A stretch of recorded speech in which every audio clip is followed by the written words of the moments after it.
Hey, come see us live. We're doing our Rumble Time show September 27th in Los Angeles. We'll be in Tempe, Arizona, and we'll be in Burbank, California. Go to jimmydore.com for a link for tickets. So JD Vance Trump made the big mistake of, instead of just talking about immigration and Haitian immigrants and what dropping 20,000 Haitian immigrants into a city of 60,000 people in the Midwest would do. It'd cause problems. That's not the Haitian immigrants' fault. It's our imperialism fault, right? And what we're doing to Haiti.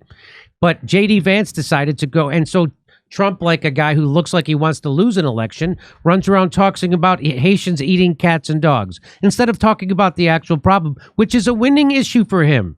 He can't help but F it up. So JD Vance went on TV on Sunday and all different shows to talk about it, try to defend them talking about cats and dogs being eaten instead of about the real problem. And then he went online. He went on Twitter and watch this. I had an interaction, but watch this. He says, if you were to ask what caused me to change my tune about President Trump from 2016 to 2020, I would give you a few reasons, but what we're seeing in Springfield really drives it home. He's talking about Springfield, Ohio. Now, he's from Ohio. Housing costs have skyrocketed, communicable diseases on the rise, car accidents, crime, and insurance premiums moving up. Citizens complaining for months or longer and mostly ignored. Okay, again, that's not the fault of the Haitians, okay? But it's not just what's happening. It's the way our leadership responds to it. Now he's getting closer. He's getting closer because what the manufacturing base wants is cheap fucking labor. That's why they brought those Haitians to Springfield, Ohio, for the cheap labor, so they could pay them less than they would pay Americans. Because insourcing. That's it. Yes, that's what this is. So instead of sending the jobs to Haiti, they just wreck Haiti and then bring the desperate people here to work for substandard wages. That's what's happening. Okay. And the businesses get money to hire the migrants that you didn't vote to make legal. Remember Purdue Chicken fired all their employees and hired cheap amnesty people because they were getting funded by the government to do it. That's right. So back to this. It's the way the leadership responds to it. Confronted with many of their citizens begging for relief, our broken elites all offer only scorn. He's right about that, and he gets it half right. It is racist, they tell us, to get angry at being unable to afford a home or to complain about being... Again, quit blaming the people with no money and no power. If you find yourself not able to afford a home and you're blaming someone lower on the economic ladder than you, pretty good chance you're being manipulated by someone higher on the economic ladder than you, okay? This is the classic, let's get poor workers to hate on even poorer, more desperate people. And that's what JD Vance is playing into. It is racist, they tell us, to get angry at being unable to afford a home or to complain about being unable to drive a car safely down the streets paved by your neighbors. Or to call 911 because strangers are slaughtering geese in a public park. They have ignored this town's problems for years. Now they pay attention, not to focus their considerable wealth and power on helping their fellow citizens, but to use their platform as a weapon against those who dare to notice that their lives have gotten worse. So again, he gets it half right, but he's blaming... He then says, they are here legally, they tell us. Yes, they are here legally because Kamala Harris granted temporary protective status to 100,000 Haitians. But Kamala Harris waving the magic amnesty wand is not a justification for the presence of 20,000 newcomers in Springfield. It is an indictment of her despicable open vote. So he's getting closer to blaming the right people. Because if you were a desperate Haitian whose country has been screwed over by the United States imperialism for over 100 years, you would come here too.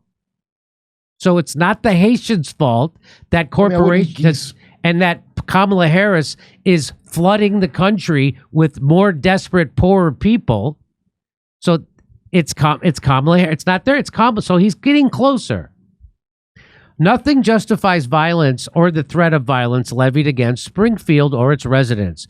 We condemn both, but the existence of threats doesn't justify silencing those who wish to petition their leadership for a better life. There is no heckler's veto in our country. Donald Trump was shot in the head, and yet they still call him a threat to democracy. No heckler's vetoes in this country. We'll try working the humor hole in Waukegan on a Friday night. Am I right? All right. Anyway. So here, I just want to... He says, yes, it is Kamala Harris who is a threat to democracy. It is Kamala Harris who would rather import new voters than persuade the ones who are already here. He's so close to getting it right. It is Kamala Harris who would rather ignore the citizens of Springfield than undo the policies that hurt them. It is Kamala Harris who would rather censor her fellow Americans than listen to them. What we are seeing from Kamala Harris and her enablers in the media is disgusting. And there is only one person who has consistently stood up to Kamala Harris and the entire corrupt system she represents. So he's closer. There's its corrupt system. It's the corrupt system. So don't hate on the immigrant who we made desperate with our imperialism. There is only one person who has consistently fought for the people Kamala Harris laps or ignores. That's Donald Trump. Okay, so then this guy, Zaid Galani, he says Springfield was declining for years until they saw an increase in jobs and growth driven by people moving in. That means more wealth, healthier budgets, etc. Are there no upsides to immigration in your view? What about Usha's parents? Should they have stayed in India? He's talking about his wife. Did she come with the 20,000 mass bomb migration from Washington people who wouldn't allow them in Martha's Vineyard? Do you recall when they bused the people to the places where the Democrats lived? And when they said, this is like, we cannot absorb this. We don't have the infrastructure to help these people. We have to ship them out of Martha's Vineyard. What about all the benefits that immigrants provide? Yeah. No, there's upsides, of course, just not for the residents of Springfield. So it's for the conglomerate. Unbelievable. So JD Vance responds. Oh, he's saying what I said. He just said what I said. He says, dude, I've always liked you, so maybe this should be a longer conversation. But come on, are there no upsides to immigration? Is a radically different question from should we drop 20,000 people from a radically different culture in a small Ohio town in a matter of a few years? Again, he's getting it. He's correct on that. He's getting it half right. Yeah, that part's 100% right. First of all, remember that I've been on this issue for months, well before it became viral. You have actual leftists who will say, look, housing prices have gone up. It's great for the local residents. What about the people who don't own homes? What about the grandparents who do own homes but would like their kids to have a chance to buy a home? Look at the number of Medicaid recipients who are newcomers. Do you not think that stresses the local hospital system? I have constituents who say they've lost their jobs or been told they won't be getting a raise because new migrants are willing to work for cheap. He's so close to getting it right. He just won't tell you the whole truth. There are homeless people who can't get homes. Look at the numbers of ESL students in a small school district increasing over threefold to nearly 1,000 kids. Do you think it affects the quality of the education for locals when their schools are flooded with a bunch of people who don't speak the language? I could go on and on. Again, a longer conversation, but I don't know why your automatic assumption is that the only reason people are complaining about this is that they have bad motivations. And I cannot stand the condescension directed at all these people who, on the record, are giving very specific testimonials about how their lives were made worse. So here's what I say back to that. I say the part you're leaving out is those Haitian refugees are created by the oligarchs, the same oligarchs that fund JD Vance, Western economic hitmen, and imperialism. So that's the part he won't ever tell you. He won't ever tell you that. He'll blame his political opponent. He'll even mention a corrupt system. But he won't tell you what that system actually is. They love to see workers, the oligarchs, Western economic hitmen, imperialists, they love to see workers turn on even poorer, more desperate people instead of turning their attention on the people who created those refugees in the first fucking place. Kamala Harris is busy creating more Haitian refugees as people lash out at their neighbors instead of the oligarchs who are creating them. You should point this out, JD Vance. Trump and you would be doing a service if you pointed out what the root cause of the problem is instead of focusing on the result, which makes people turn on the desperate refugees U.S. economic hitmen and imperialism has created. I haven't heard him or Trump ever, or the news media, by the way, talk about why there's 20,000 Haitians in a town of 60,000 people in the middle of Ohio. Well, here's one of the reasons that they won't ever tell you about. Don't believe for a second the Democratic Party gives an F about Haitians any more than Trump. This was Hillary and Obama's administration. Biden said the U.S. empire wouldn't care if all of Haiti sank into the ocean. Unsurprising statement considering his nickname is Genocide Joe. So when the minimum wage in Haiti was raised to 61 cents an hour, Hillary Clinton's State Department intervened on behalf of American garment manufacturers and had it cut in half to 31 cents. So don't believe for a second that Kamala Harris or the Democrats give a shit about poor Haitians. They're the ones creating the poor Haitians and making them desperate enough to move to someone else's other country to find work and affordable housing. Here's a little bit more. In 1914, the U.S. military, how long has this been going on, Jim? In 1914, the U.S. unilaterally seized the entirety of Haitians' gold reserves and transported the gold directly to the vault of a Wall Street bank. The next year, it invaded Haiti and occupied it for 20 years. And now we're giving them your job. And now we can screw over Americans by giving those desperate people your job for a wage lower than you'll take. Here's another one. On this day in 1915, U.S. Marines invaded Haiti, beginning a brutal 19-year occupation which killed 15,000 and returned slavery to the island. Finally. The Americans looted Haiti's wealth, stole 100,000 of acres of land, and secured harsh control over the country for U.S. business interests. That's called economic hitmen.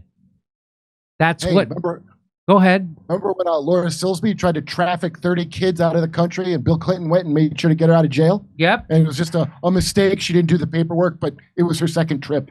So she actually got some kids out the first trip. And so now that Haiti, which we've reported, the people on the street level are starting to organize themselves and come together. The capitalist and the economic hitman can't have that. Again, this is the part of the story Trump and JD Vance will never tell you. And so they're coming together and they're getting rid of the puppet government that's a puppet of the United States. Well, the United States can't have that. So what is the United States doing? The Biden administration overrides the GOP and authorizes $109 million to pay Kenyans to come do imperialism in Haiti. So they're going to seems lower, Jimmy, than they pay other people, by the way. Yes, that's right. So it seems a bit lower. So we have a stranglehold on Kenya, and so we got Kenya to go there to do our dirty work. And what they're doing there is to suppress and oppress and tamp down the uprising of the people who are actually coming together in Haiti. And who's funding that? The United States. So we can make sure that the Haitians stay poor and desperate. And that's what's happening. Exclusive, U.S. seeks to turn Kenyan mission in Haiti into a UN peacekeeping operation. Meaning making sure we can keep control with a puppet government, and so that the people of Haiti never, ever get out from underneath the boot of U.S. imperialism. This is the story that JD Vance won't tell you. They want to make it about the immigrants are the problem and Kamala Harris instead of the people who pull Kamala Harris's strings and tell her and Joe Biden what to do, which is the billionaire class, the same billionaire class that funds JD Vance and Donald Trump. They'll never tell you this. That's why Donald Trump wanted to overthrow the government of Venezuela so we could steal their oil, except Trump is such a political novice. He says that quiet part out loud. Hey, wait, Jimmy, Venezuela's another place we're being flooded with immigrants by. That's another place we're being flooded with immigrants by. Venezuela, who Trump put sanctions on to make it such a hard time to live there that people would flee there or overthrow their government. So the hardest programming to break is a bunch of people, even when they see how fucked everything is, to make them understand that, no, actually, America's not a force for good in the world. That's right. Like Stephen Colbert says. Oh, I've heard it from at least 5 to 10 people. So that's a parrot idiot mind control phrase as far as I'm concerned. If you say, I believe America is a force for good, you are a moron. You have never read any history. Because we're not. And this is happening right now. That's a headline from September 4th of this year. That's happening right now. We are invading Haiti so we can suppress their people in their uprising, their populist uprising, and keep a puppet in power or install a new one that serves the imperialists and the economic hitmen. Here's what Dan Cohen says. There's no doubt that suddenly importing tens of thousands of foreigners into a small town will have dramatic consequences and engender resentment from the residents. But pretending this starts at the border is naive at best and disingenuous. Permanent Washington has long meddled in Haiti's affairs via invasions, occupations, multiple coups, and is now engineering another military occupation of Haiti with hundreds of millions of American tax dollars. Yeah, you pay for it. And by the way, no one will tell you this. PBS, CBS, New York Times, they won't tell you this. If we'd stop destabilizing countries under the guise of democracy promotion, then we wouldn't have these immigration crises in the first place. Will you pledge, if elected, to abandon the Biden administration's policy of meddling in Haitian affairs? Well, of course he won't. JD Vance won't address that. But JD, ask Peter Thiel if it's okay. Ask Peter Thiel. Peter, can we stop doing that? Peter Thiel, who has Palantir. Look up what Palantir is. Anya Perel, who wrote a book about Venezuela and was our guest on the show, she says, same thing with Venezuelans, Hondurans, Syrians, and any other minority group that has migrated here in recent years. It always begins with our government's crimes abroad. Then our media and politicians use the problems they created to divide us and call us racist and xenophobic. This cycle can only stop when this truth is spoken and addressed. So JD Vance will not speak that truth, so this cycle will not stop. So I know I have a lot of people who watch the show who are JD Vance and Trump fans, and I will work with them on anything that I agree with them on, and closing the border is one of them. But the bigger problem is to stop creating desperate migrants and stop screwing up other people's countries that make them so democracy. No more spreading democracy. No more spreading democracy. Mind your business. So when you see something called the NED, the National Endowment for Democracy, that's the CIA being, we're doing the bidding of the economic hitmen, meaning the corporations who want to go in and exploit a country, and that they're not spreading democracy. What they're spreading is imperialism and oppressing the people and stealing their natural resources. That's what they're doing it to you. They're doing it to people here. And now they're doing it to you. They're not doing it to other people? So now they're screwing you out of good jobs by making those people who they just made desperate and bringing them here to take your jobs. It's a great system. It's a really... So that's the it's part... almost like an ecosystem. That's the part of the story. So JD Vance and Trump get it half right. But the biggest part of that story, they leave out. Why? Because they work for those economic hitmen. Trump bragged about it, how he wanted to steal the oil in Venezuela because Venezuela wanted to keep it for themselves. They didn't want to give it to ExxonMobil. They didn't want to give it to Shell Oil or BP. And that's why we're doing everything we're doing to Venezuela. And that's why we're doing everything we're doing to Haiti. And that no matter, or Syria, right now we're occupying a third of Syria. Which third? The oil part. So again, all those, most of those refugees in Western Europe, we did it in Iraq. We did it in Libya. We did it in Syria. We're the ones creating those refugees, just like we created the Haitian refugees, just like we created the Venezuelan refugees. And that's the part the corporate media won't tell you because they're owned by the people who did it, just like JD Vance is owned by the people who did it. Well, he's funded by them. Same thing with the corporate media. And so you have to come to a show like this to get the other side of the story. So if you get a chance to talk to JD Vance or Trump, you should bring this up. Because if I get a chance to talk to them, this is exactly what I'll bring up. But instead, they want to talk about geese and they want to talk about cats and dogs instead of the real problem. Hey, come see us live. We're doing our Rumble Time show September 27th in Los Angeles. We'll be in Tempe, Arizona, and we'll be in Burbank, California. Go to jimmydore.com for a link for tickets.